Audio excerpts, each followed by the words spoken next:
Salve pessoal, tudo bem? Aqui o jornalista Thiago Suma do Diário do Centro do Mundo e venho atualizar vocês em vídeo sobre a timeline e os últimos acontecimentos da série de matérias investigativas que tenho relatado lá no DCM a respeito das denúncias que duas vítimas trazem contra o músico brasileiro Yamandu Costa, denunciado por elas pelo cometimento dos crimes de agressão, assédio sexual e abuso sexual.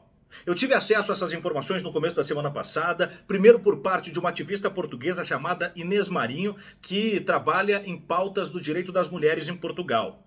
Hoje trago-vos uma denúncia grave contra o músico Yamandu Costa. Uma mulher com quem Yamandu se relacionou durante 3 meses, onde sofreu nesse período violência física, psicológica e sexual. No dia 1º de maio deste ano, em Lisboa, Yamandu agrediu esta mulher em frente ao próprio filho, que é uma criança. No dia seguinte, voltou a agredir esta mulher com uma chapada na cara em público no Tejo Bar, onde várias pessoas presenciaram esta agressão. Esta sobrevivente também relata ter sido abusada sexualmente por Yamandu enquanto estava inconsciente depois de lhe ter dado comprimidos para dormir. Inclusive, tinha sinais físicos e um relato forense que comprova o sucedido. Hoje, ela fala através de mim com coragem, para que todas saibamos que, infeliz e felizmente, nenhuma de nós está sozinha. Já há uma denúncia formal com provas, mas os processos legais são muito demorados e a fama não pode proteger estes agressores. Violência é crime e tem que ser enfrentada. Ela traz os relatos da nossa primeira vítima, que chamaremos aqui de Maria, que é como tenho a chamado lá nas matérias. É um nome fictício para preservar a identidade dela, que quer manter em sigilo o seu nome e é um direito assegurado que ninguém pode tirar. A Inês trouxe então laudos periciais forenses, conversas de WhatsApp entre Yamandu e esta namorada Maria e também os relatos da vítima. Eu conto esta matéria e então tenho acesso a Maria e ela me conta a sua versão toda do caso, que começa um namoro muito rápido, um namoro muito efervescente em fevereiro com Yamandu. Relacionamento que rapidamente se deu, né? Começando a partir de um show em que tiveram contato, ele convida ela para ir a Bogotá, na Colômbia, eles vão de lá, ele convida ela para ir a Paris, porque tocaria com a orquestra filarmônica lá de Paris, e ela vai junto, e é o primeiro episódio grave desta relação. Ela conta que lá num hotel na França, ela acordou determinado dia, em certo momento, com as suas partes íntimas machucadas, indaga Yamandu, que alega ser sonâmbulo e que por isso teria, de alguma maneira, a tocado. Ela acha estranho, mas perdoa e deixa pra lá. Acontece que dali Yamandu convida que ela o acompanhe para Lisboa. Yamandu mora em Portugal, assim como a sua ex-esposa Elodie, junto dos filhos de Yamandu. Ela vai e mora com Yamandu desde fevereiro até agora, início de maio, quando este relacionamento terminou de forma muito grave em tons de violência, segundo os relatos da nossa vítima Maria. Ela diz que lá em Portugal ocorreram mais 2 episódios de abuso sexual. No segundo episódio, ela, então, achando estranho, mais uma vez aquele cometimento de um sexo inconsentido, procurou amigas e perguntou se isso era normal entre casais. Ela não tinha muito bem a informação, se poderia ser algo natural, um desejo repentino na noite, se de fato era, de alguma maneira, ele em estado insone lá, na sua condição sonâmbula, qualquer coisa assim. Só que ela é alertada pelas amigas e me mostrou as conversas com data que provam que ela procurou isso antes das denúncias, de que não, se tratava de abuso, porque ela não estava autorizando o contato sexual. Ela então fica mais alerta sobre esse caso. Mas um terceiro episódio volta a ocorrer. Ela relata que na noite anterior deste terceiro episódio, Yamandu ofereceu um Zolpidem e que ele também tomaria, porque ambos haviam dormido mal as últimas noites. Ela toma, mas não sabe garantir se ele tomou. Mas acorda no outro dia, segundo Maria, com sêmen do músico. Aí ela, então, muito indignada, parte para cima dele, indaga, e ele argumenta que era vasectomizado. Só que ela reprime o músico, dizendo que não era o problema só e somente a possibilidade de engravidar, mas também, primeiro, as doenças sexualmente transmissíveis, porque Yamandu teria dito para Maria no começo da relação que não ficaria somente com ela como parceira sexual, uma vez que sendo músico ele viajava pelo mundo. E ela concordou com o termo desde que ele usasse preservativo nas relações com ela. Então ali haveria um rompimento do contrato do relacionamento deles. Mas o mais grave para Maria era de novo o sexo sem consentimento. Yamandu fez pouco caso. Ela se encolhe na relação, mas fica com dificuldade de sair da toxicidade, segundo narra, né, desta circunstância.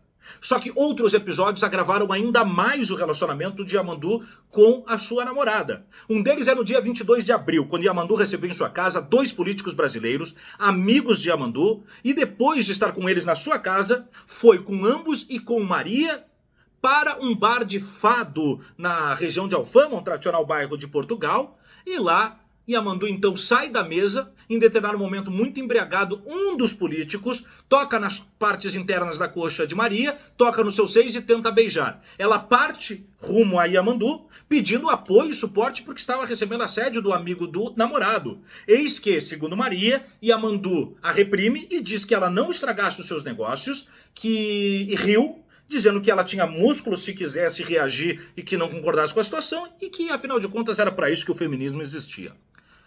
Eu tenho uma testemunha ocular deste fato.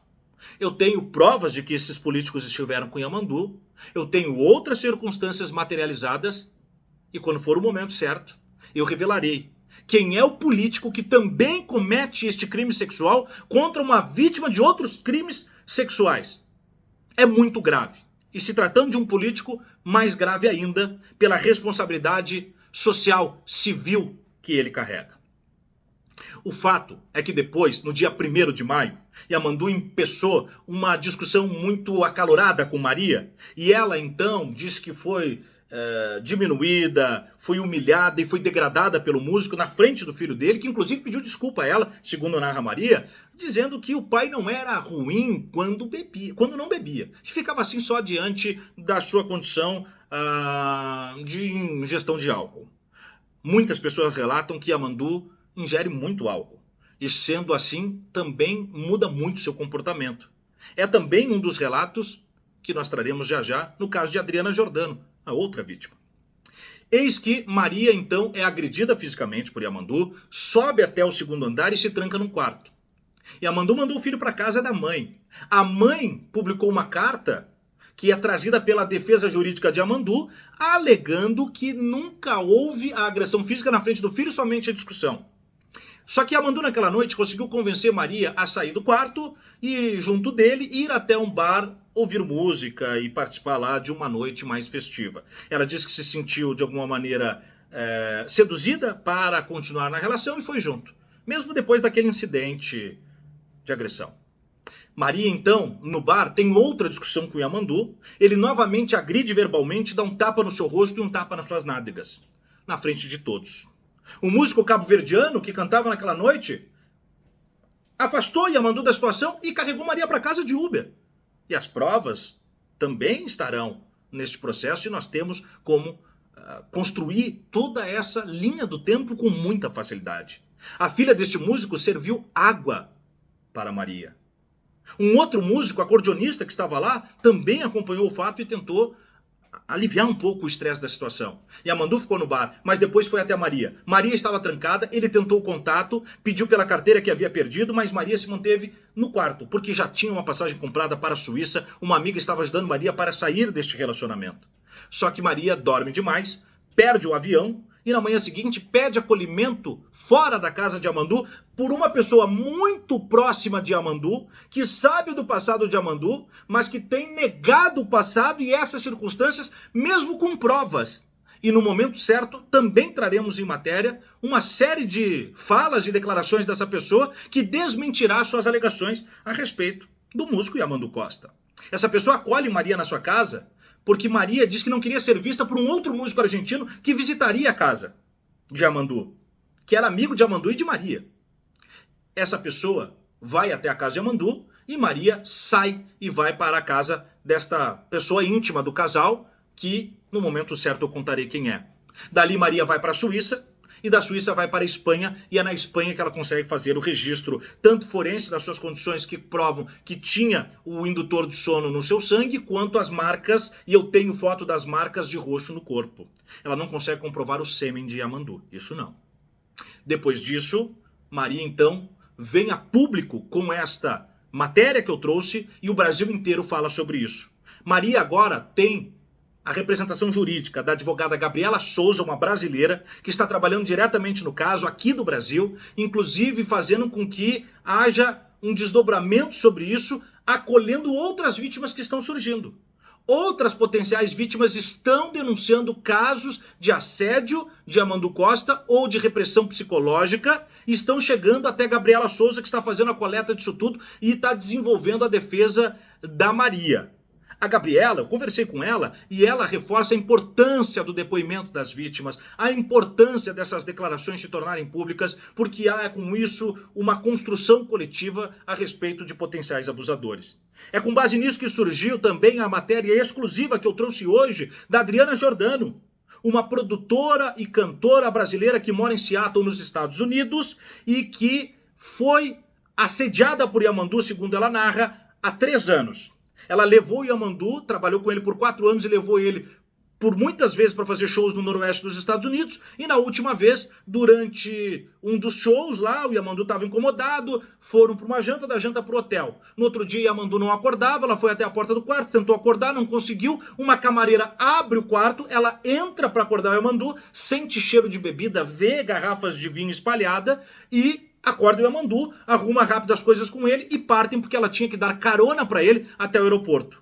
Na carona, ela dirigindo e ele de carona, só os dois, Yamandu começa a falar mal de Elodie, sua esposa na época. Diz que ela só queria o dinheiro dele, que não trabalhava. Eis que a Adriana rebate e diz, como não trabalha? Ela é a mãe dos seus filhos, isso é um grande trabalho. E ele diz, desculpem a expressão, mas é o que Yamandu diz. Eu, enquanto estou fora, certamente ela está fudendo com outros homens. A Adriana fica assustada e diz, nossa, Yamandu, não diga uma coisa dessa. E ele diz, o que você acha? O seu marido também deve estar fudendo outras mulheres neste momento. A Adriana segue perplexa e diz, Yamandu, você não conhece o meu marido? Como você pode falar algo tão baixo assim? E Yamandu teria dito, se você desse mole, eu te comia.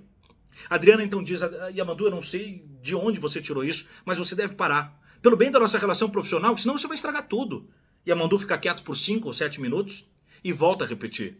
Só estou dizendo, se você desse mole, eu te comia. A Adriana então diz, mesmo chovendo muito, Yamandu, estando longe do destino, se você falar isso mais uma vez, eu vou te deixar na estrada. Yamandu fica em silêncio, vai até o aeroporto com ela e lá, segundo Adriana Jordano, ao descer do carro, olhou para ela com lascívia que ela definiu como cara de tarado. Foi a última vez que se viram, ela foi procurada outras vezes pelo representante de Yamandu para levar o show para lá, nunca mais quis atender, nunca mais entrou em contato, deixou de seguir ele nas redes sociais. Em casa ela relata isso para o marido deixa claro para ela que se trata de um abuso sexual verbal, porque ela ainda não tinha digerido isso de uma maneira mais completa, só que ela decide não trazer a público, porque tinha vergonha e medo de ser encarada de uma forma torta, né? Só que ela se motivou vendo o relato de Maria na matéria que eu trouxe no DCM, e ela que vem sofrendo muito nesses 3 anos, e que abandonou a carreira de produtora por conta deste episódio, ela se sentiu um pouco mais justiçada podendo contar a sua história. O fato é que eu também já recebi mais 2 ou 3 relatos, a advogada Gabriela Souza mais alguns relatos e Maria outros relatos. Tudo isso está sendo reunido e novas matérias certamente virão à tona. Também virá à tona a matéria envolvendo o político que abusou de Maria.